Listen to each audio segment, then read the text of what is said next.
Olá, amigos do canal Cortes Espíritas Oficial, professor Cláudio aqui falando. Vamos conversar um pouquinho hoje sobre o tema colônias espirituais, ou, como alguns o querem hoje em dia, procuram renovar o pensamento ou as palavras, chamam então de cidades espirituais. Há uma certa celeuma em alguns pontos do movimento espírita, onde alguns companheiros têm defendido que esse termo ou esse conceito ele não corresponde ao pensamento espírita correto. Um dos argumentos que são utilizados é que esse termo não é utilizado na obra kardeciana. Kardec não cita colônias espirituais ou cidades espirituais.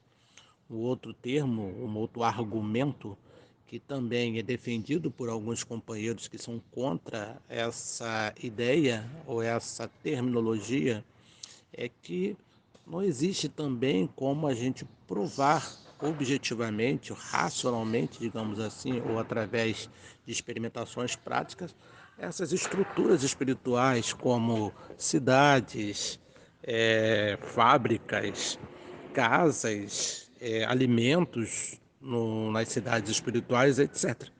Então, os argumentos e alguns outros poucos. Vamos ao primeiro argumento. Na obra kardeciana não tem essa citação. Se a gente for usar esse argumento, nós estamos, na verdade, transformando a doutrina espírita numa ideia religiosa, tão somente, que tem um livro sagrado.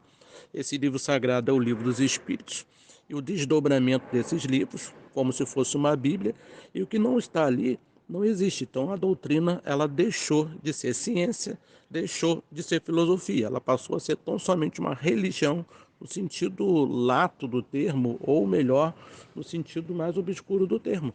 Como você tem um livro sagrado e todas as verdades estão contidas. Então, aquele que defende esse argumento, ele está abdicando o tríplice aspecto da doutrina espírita e está transformando a doutrina espírita numa religião e não na religião, no sentido mais profundo, como é proposto na Revista Espírita de 1868 pelo professor Hippolyte Léon Denis Rivaio, mais conhecido como Allan Kardec.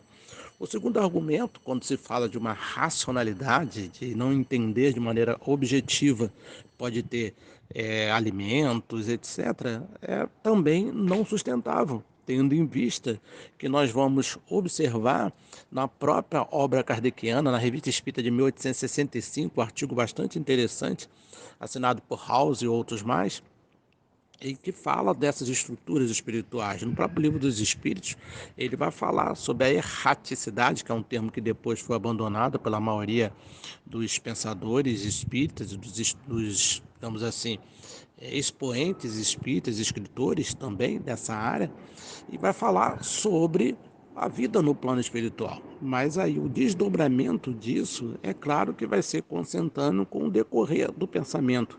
Nós estamos falando de uma obra escrita há mais de 160 anos atrás e que de lá para cá houve um avanço significativo na ciência, na filosofia e na própria religião.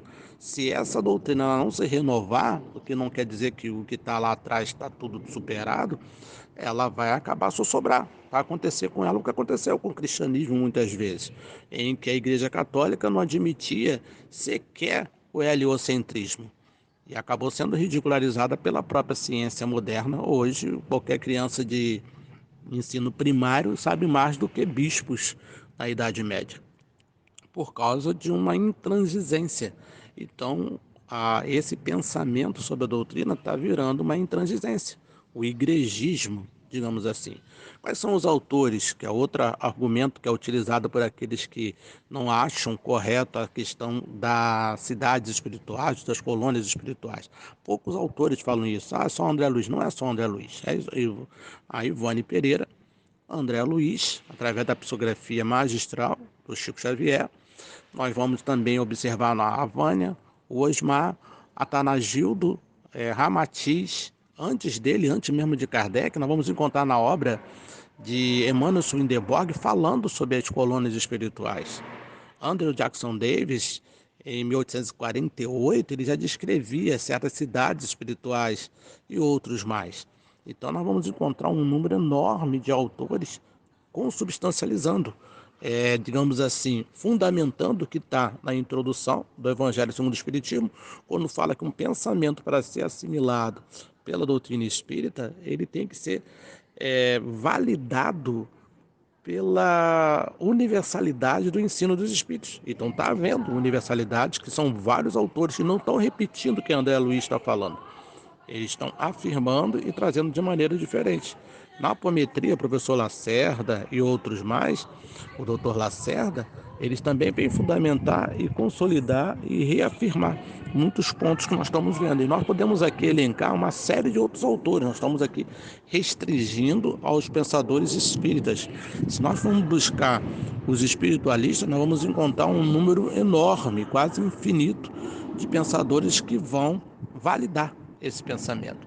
Agora, para fechar o nosso podcast de hoje, queria lembrar de uma passagem que está lá no livro Recordações da Mediunidade, trazido pelo Eliseu Rigonati. Ele fala de um senhor chamado Cisenaro, que era um médico, psiquiatra, uma pessoa extremamente instruída, que ouviu falar do Rigonati, que ele era um pensador espírita, médio, etc., da cidade, e ele estudou bastante e foi lá, pediu uma conversa com Eliseu, falando que esse negócio de plano espiritual, espírito, isso tudo era mentira, que não existia, e queria desafiar o Rigonati para que ele pudesse provar e através de um debate franco, através dos grandes autores, eles pudessem debater e ele provar, o Rigonati provar ao doutor Cisenaro que existia realmente o plano espiritual, reencarnação, espírito, cidades espirituais, etc.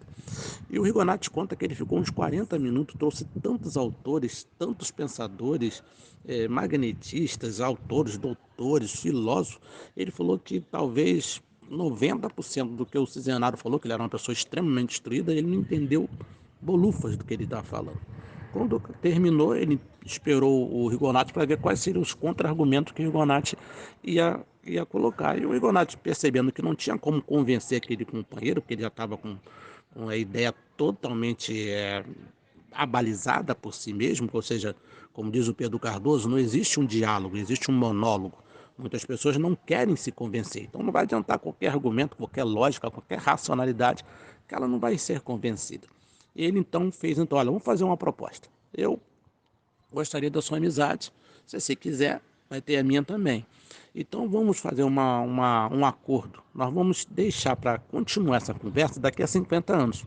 Porque daqui a 50 anos, provavelmente, eu vou estar desencarnado e você vai estar desencarnado. Então, lá no plano espiritual, nós vamos ver quem está com a razão, se eu ou você.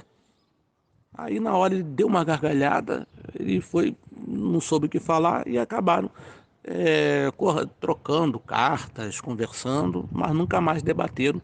O doutor Cisenaro continuou materialista, continuou sem acreditar em nada daquelas teses espíritas, e eles continuaram amigos. E depois de algum tempo, ele falou, olha, realmente naquele dia, o que você falasse, você não iria me convencer, o doutor Cisenaro falou. Uns 20 anos depois, o Cisenaro veio a desencarnar. Algum tempo depois, numa reunião mediúnica, através de um médico, uma certa entidade perguntou, Eliseu, tudo bem? Ele falou, tudo bem, você lembra de mim? Ele falou, não, não sei. Eu sou o Cisenaro. Ele falou, sim, Cisenaro. Lembra daquela discussão que nós tivemos algum tempo atrás? Ele se esforçou a lembrar, faz mais de 20 anos. Lembra o que você argumentou comigo? O Eliseu falou que não lembrava mais. Falou, olha, você naquele dia falou que daqui a uns 50 anos nós dois provavelmente estaríamos desencarnados e eu poderia ver se realmente as suas premissas estão corretas ou não. E eu digo, 20 e poucos anos depois daquele diálogo, daquele debate nosso, eu aqui no plano espiritual, eu posso confirmar tudo o que você falou. Existe sim as estruturas espirituais, as cidades espirituais, o plano espiritual, os espíritos, a reencarnação e tudo. E contou que ele ainda era muito orgulhoso e os espíritos deram uma tarefa para ele para trabalhar com médiuns que eram analfabetos, para ele poder exercitar a humildade, porque ele já tinha um conhecimento, era muito intelectualizado. E então ele estava reaprendendo, porque tinha muito intelecto, mas pouca emotividade, pouca emoção, pouco amor no coração. Então, nós podemos utilizar o mesmo argumento.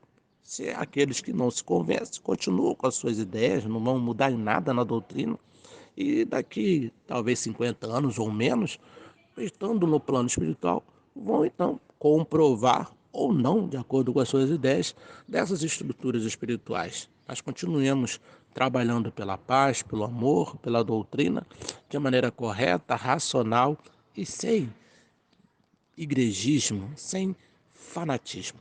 Muita paz, muita luz a todos.